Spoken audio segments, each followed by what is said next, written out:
आबादकारी खंबे गुम कयल माण्हू जी आज़ादी लाइ 16 जुलाई ते जीअं सिंध तहरीक तरफ़ां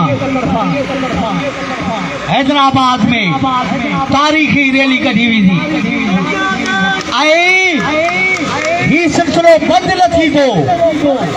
इनाम अब्बासी जी चवाणी लगातार जदोजहद में ही कुझु थींदो। असीं चऊं था वतन असांजी माउ आहे, जंहिं माण्हू खे पंहिंजी माउ ते गैरत न ईंदी उन जहिड़ो गीदी ऐं कायर गदार केरु कोन्हे। अचो पंहिंजे वतन लाइ संदरो ॿधी कफ़न ॿधी मैदान में निकिरी अचो।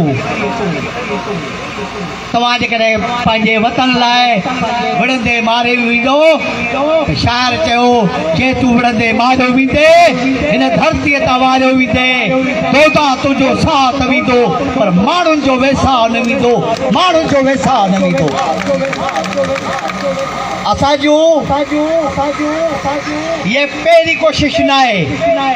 मूंखे यकीन सां मूंखे ॾाढी ख़ुशी थी। राति असीं कराए लाइन्स एरिया में हिकिड़े दोस्तनि वटि वेठासीं।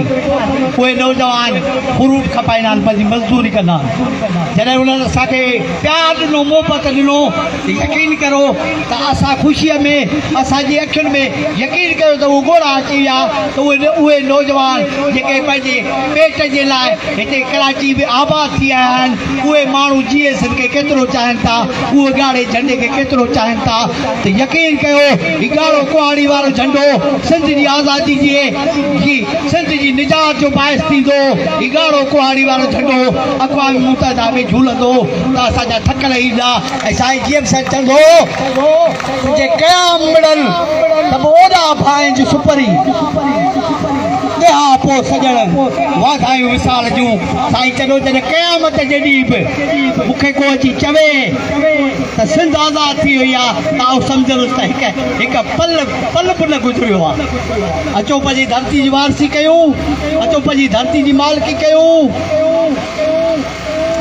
त यकीन ॼाणो त तारीख़ असांखे हमेशह ज़िंदा ई जावेद